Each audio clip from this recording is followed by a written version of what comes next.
A pinhole camera captures an image upside down. Maintenant, on va voir comment attribuer une texture. Je vais venir mettre mon petit onglet de matériel ici. Je vais agrandir un peu cette fenêtre de façon à avoir une vue d'ensemble. Et on va aller dans le dossier Starter Content, qui est notre dossier cadeau, texture. Et je vais par exemple, une que j'aime bien mettre, Maté Grand Moss Day, qui est un peu comme de la mousse, entre de l'herbe et de la mousse. Si je laisse ma souris dessus, on voit que j'ai diverses informations. Si vous remontez sur la 1, 2, 3, 4, 5, 6, 6e ligne en partant du bas, on voit qu'on a même sa définition qui est en 2048 pixels par 2048 pixels. C'est ce qu'on appelle du pixel carré. Un pixel carré, c'est quoi ? Par exemple, si je fais 8, 16, 32, 64, 128, 156... 512, 1024, 2048, etc., etc. C'est ce qu'on appelle du pixel carré. Il faut bien comprendre, je pense que je ferai une émission Watt là-dessus, c'est que les logiciels comme l'Unreal, Unity ou autres sont des logiciels qui sont binaires. Ils sont faits pour travailler avec des pixels carrés. C'est un peu comme le langage natif. C'est-à-dire qu'ils peuvent accepter une texture qui n'a pas du tout du pixel carré. Ça peut être de 1472 par 287, je dis n'importe quoi, mais c'est juste un exemple. Il comprendra cette texture, mais ça va lui demander une petite réflexion supplémentaire. Si on me parle en anglais, c'est pas mon langage natif, je vais avoir une réflexion supplémentaire. Donc il faut garder à l'esprit, quand on viendra intégrer des textures, il faut toujours que ce soit du pixel carré. Même si ce sera quand même compris, il faut mieux utiliser du pixel carré. Pour intégrer ma texture dans mon matériel, j'ai plusieurs manières de faire. Je pourrais très bien faire un drag and drop. En faisant un drag and drop, qu'est-ce qui s'est passé ? Unreal a intégré ma texture, ou plutôt il a intégré ma texture dans un node qui s'appelle Texture Sample. Et on voit que ce Texture Sample, quand je clique dessus et que je vais dans le menu détail, il a bien compris que la texture qui doit afficher, c'est Maté Grand Moss Day. Et d'ailleurs, vous voyez qu'on retrouve les mêmes inscriptions, les mêmes icônes ici que ce qu'on a vu dans les matériels ou les assets.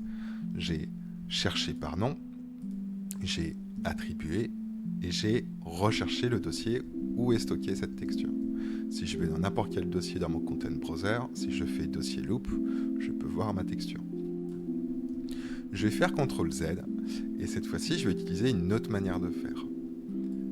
Hop, CTRL Z, je vais mettre mon petit preview ici, et cette fois-ci, je vais faire bouton droit, et je vais taper texture. Et on voit qu'on a notre node Texture Sample affiché ici. Si je clique dessus, on voit d'ailleurs même qu'il m'a gardé mon historique, c'est-à-dire qu'il va me réintégrer ma texture que j'ai pu mettre auparavant, qui est ma T Grand Moss Day. Vous voyez qu'en faisant ça, ou alors en venant chercher la texture et en la drag and droppant dans le matériel, finalement, c'est exactement la même chose qui s'est passé. J'ai un node qui s'appelle Texture Sample qui intègre ma texture de couleur. On voit d'ailleurs dans le menu détail que c'est une couleur, c'est une texture de couleur qui est attribuée. On verra qu'on peut mettre d'autres types de textures. Si je clique ici d'ailleurs, on voit qu'on a un aperçu de toutes les textures qu'Unreal peut intégrer. Nous, actuellement, c'est une texture qui me donne de la couleur. Si j'analyse ce qui se passe sur mon node Texture Sample, on voit qu'on a des entrées et des sorties. En termes de sorties, si je appelle une constante, non pas 3 vecteurs, mais cette fois-ci 4 vecteurs, on voit qu'on a le même type de sortie. Encore une fois, tout ça, c'est des valeurs. On peut s'en servir comme des données de couleur. C'est justement le but d'une texture couleur, mais on pourrait s'en servir comme des valeurs pour affecter diverses choses. Donc on voit qu'on a du rouge, du vert, du bleu. On a la possibilité d'avoir à la fois le rouge et le vert et le bleu, puisque, encore une fois, je ne peux pas intégrer plusieurs sorties sur une entrée. C'est une sortie, une entrée. Mais j'ai également le canal alpha, et on voit d'ailleurs sur ma constante 4 vecteurs, ce n'est pas une 3 vecteurs, ça c'est encore une nouvelle constante qu'on n'a pas vue, une 4 vecteurs. On a également une quatrième donnée ici. Là également, on a une quatrième donnée qui s'appelle A. A pour alpha. Généralement, l'alpha, c'est une texture qui va me permettre d'avoir de la transparence. Elle peut servir également à autre chose. Là, c'est pareil. Contrairement à ma constante 4 vecteurs ou 3 vecteurs ou peu importe, on voit que j'ai des entrées qui sont ici. J'ai une entrée UV, une entrée Text, une entrée Apply New MIP Bias. On verra un petit peu plus tard à quoi correspondent ces différentes entrées. Je vais supprimer ma constante 4 vecteurs. Et là, donc du coup, si je veux attribuer ma couleur qui me donnera cette mousse type herbe à mon matériel, ce que je vais faire, c'est que je vais prendre le rouge et le vert et le bleu, puisque j'ai besoin du rouge, du vert et du bleu. L'alpha, on n'en a pas besoin. Je vais prendre le rouge et le vert et le bleu, et je vais le brancher dans Base Color. Tout de suite, ce qui se passe, c'est que mon ancien lien n'est plus actif, mais par contre, on voit que j'ai mon matériel qui intègre bien en aperçu, puisqu'on est toujours en preview, on est en aperçu ici, il me donne mon herbe. Je vous ai démontré lors du dernier cours que si j'isole un canal de couleur, j'obtiens la valeur de ce canal.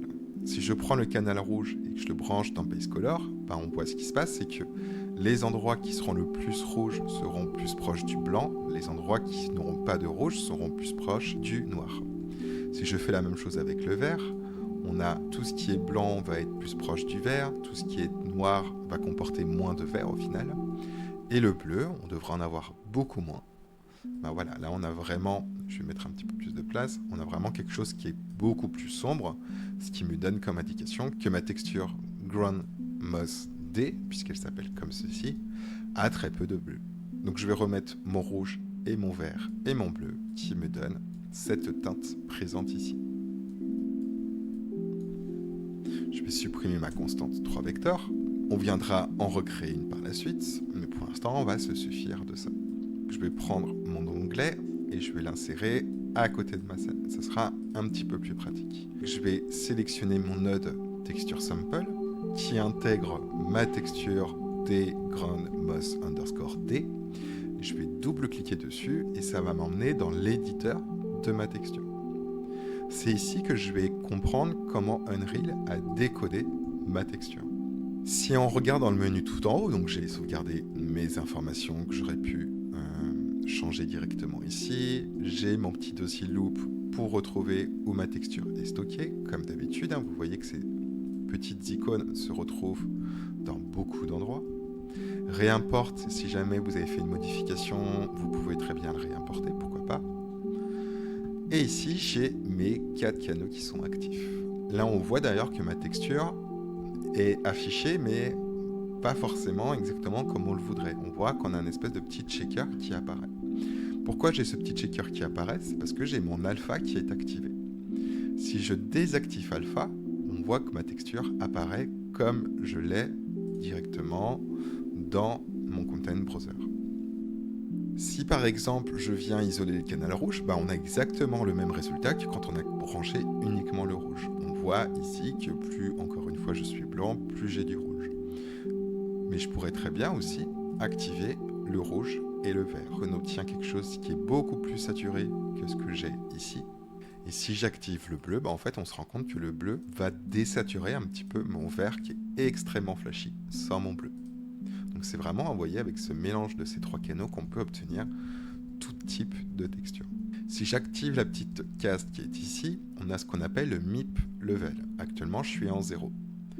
Si je ne l'active pas, ça ne veut pas dire que je ne vais pas avoir de ce qu'on appelle de MIP Map dans l'Unreal. Je vais vous expliquer après ce que c'est. Mais c'est simplement que je vais activer ou non mon aperçu. Si je l'active, j'ai plein de MIP Map Level. Mais c'est quoi un MIP Map ? Alors un MIP Map, c'est un peu un load de texture. Un load, c'est quoi? C'est ce qui permet, selon la distance de la caméra par rapport à l'objet, d'afficher des objets de moins en moins lourds. Plus je vais m'écarter de mon objet, plus mon objet va être léger. Du moins si on l'a créé ainsi. En fait, la texture, c'est exactement pareil. J'ai même pas besoin de créer des choses, c'est l'Unreal qui va directement faire ça. À une certaine distance, je vais être en 2048, puisque ma texture est en 2048, souvenez-vous, si je passe ma souris, on voit que à la 5e ou 6e ligne, je ne sais plus, en partant du bas, on voit que je suis en 2048 par 2048 pixels. Donc de base, en MIP level 0, je serai en 2048. Si je passe en MIP level 1, donc je me suis écarté de ma texture, qu'est-ce qu'a fait Unreal qui m'a divisé ma définition par 2? Donc je suis passé en 1024. Si je fais MIP level 2, on voit que ma texture est beaucoup plus brouillonne, beaucoup plus floue. C'est pourquoi? C'est parce que je suis passé en 512 pixels. Donc plus je vais m'écarter de ma texture, plus du coup je vais gagner en performance. Pourquoi? Parce que du coup, le Unreal aura beaucoup moins de pixels à calculer. Tout va se faire par rapport à la distance de la caméra. Ici, vous pouvez zoomer ou dézoomer. Vous pouvez le faire avec la molette. Ça sert pour zoomer sur les détails. Si je me mets en MIP level 1, ça me permet de zoomer et de m'apercevoir que je suis vraiment beaucoup plus flou qu'en level 0. Sur le menu droite, ici, quelle définition elle était quand elle était importée, quelle définition elle est affichée. Ici, je vais passer tous ces paramètres assez rapidement. Je pense qu'on y viendra par la suite. Ici, je peux dire quel est son mode de calcul. Est-ce que je veux les mipmaps? Est-ce que je veux pas de mipmap? Donc ça veut dire que du coup, ma texture sera toujours elle est importée en 2048, mais sera toujours déployée en 2048. Contrairement ou si je reviens à mon générateur que j'avais avant, mon From Texture Group. Voilà, là on voit que suivant la distance, il va me diviser par 2 mes définitions. Je peux très bien dire à quel load je veux partir. Si je mets 0, on voit qu'elle est déployée en 2048. Si je mets 1, ça veut dire que sa position de départ sera le load 1, donc ça sera 1024.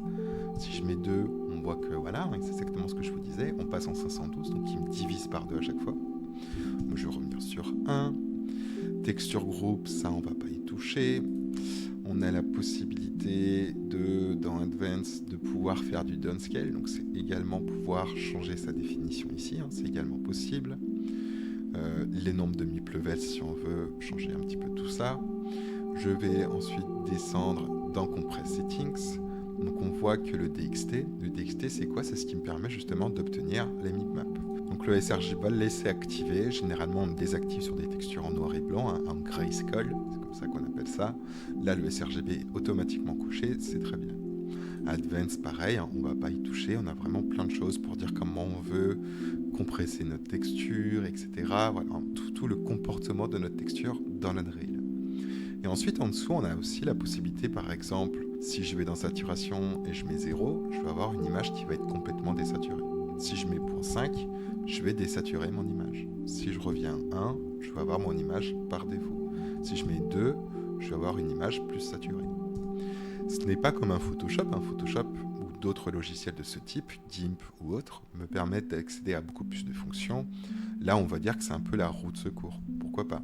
Si je fais par exemple 0.5 en U, plutôt je vais le changer comme ceci, plutôt, hop, là je peux aussi changer très bien la colorimétrie de ma texture. N'oubliez pas, petite flèche, ça me permet de revenir aux paramètres par défaut. C'est ça qui est chouette sur l'Unreal, c'est que peu importe ce que vous changez, petite flèche vous permet de revenir à ce que vous aviez avant. Donc n'hésitez pas à changer des paramètres, vous aurez toujours la possibilité de revenir aux paramètres par défaut, ce que j'appelle les paramètres d'usine. On verra par la suite que si je veux changer la colorimétrie d'une texture, on ne va pas passer par ce panneau qui est directement ici. Si je dois vraiment rechanger la texture en termes de colorimétrie, je vais plutôt passer par un logiciel externe et réintégrer ma texture. Généralement, c'est extrêmement rare que je change des choses là-dedans, mais ça a le mérite d'exister, donc je me dois de vous le montrer. Ok, je vais fermer ce panneau. Je vais revenir dans notre matériel.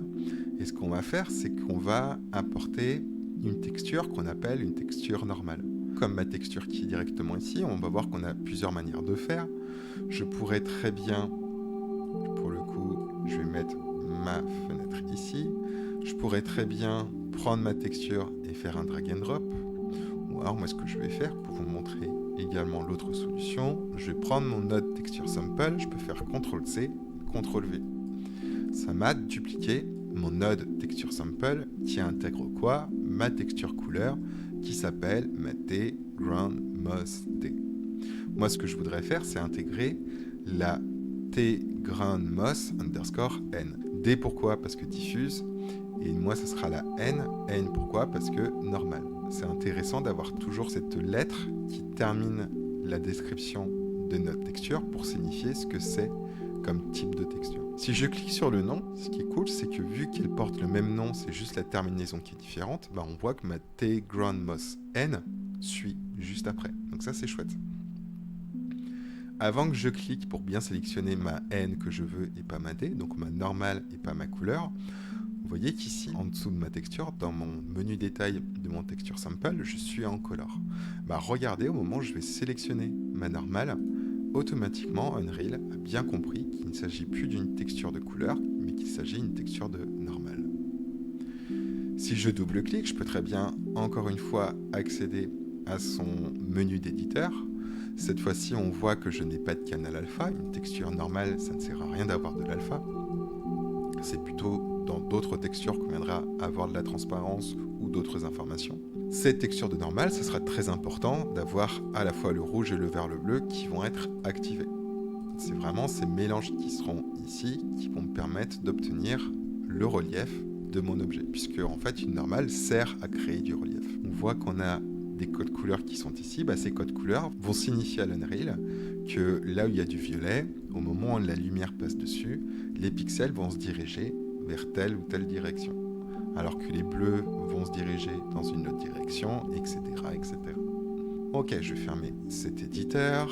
Pour brancher ma normale, comme je disais, on a besoin à la fois du rouge, du vert et du bleu pour donner des informations à nos pixels sur la manière dont ils doivent se diriger. Je vais prendre du coup mon RGB, je prends ma spaghetti, je ne vais pas la brancher dans Base Color, ni dans Metallic, ni dans Spec, etc. Si je continue à baisser, Emissive Color non, je ne veux pas émettre une couleur, je veux donner des informations de relief. Par contre, ce qui va m'intéresser, c'est Normal. Vous voyez, j'ai une entrée qui s'appelle Normal. Avant de la brancher, je vais juste mettre mon matériel comme ceci. Je vais prendre mon RGB et donc vous allez voir au moment où je vais lâcher ma spaghetti sur Normal, vous allez voir du coup que notre sphère, notre preview, va vraiment avoir une impression de relief. Si je lâche, vous voyez que là j'ai vraiment une forte impression de relief. On sent vraiment le côté justement mousse qui est très présent ici. Si je fais CTRL sur Normal, mon entrée normale, et que j'enlève, vous voyez tout de suite la différence, c'est vraiment flagrant. Ça, cette impression de relief, je n'ai pas touché à la sphère, il n'y a pas plus de polygones, c'est pas de la modélisation, tout ça, c'est vraiment la normale qui va dire comment doit se comporter notre texture par rapport à la lumière. Tout se joue par rapport à la lumière. Si je n'ai plus de lumière, je n'aurai plus d'information de relief. Ok, ce que je vais faire, c'est que je vais faire sauvegarder. Je vais mettre mon matériel, ou plutôt comme ça à côté, ça sera très bien. On va en avoir besoin pour un petit peu analyser tout ça. Je vais aller chercher dans mon dossier Materials de mon dossier que j'ai créé, qui s'appelle mon premier cours, Materials. Et donc, ce que je vais faire, c'est que je vais directement drag and dropper pour attribuer mon matériel à mon cube. Je vais le drag and dropper. Et là, encore une fois, on voit vraiment cette information de relief qui est ici. Si j'enlève ma normale, encore une fois, dans mon Material Graph, CTRL, j'enlève le lien. Pour l'instant, on n'a pas de changement, on a toujours cette impression de relief. Pourquoi ? Parce que je n'ai pas compilé mon matériel.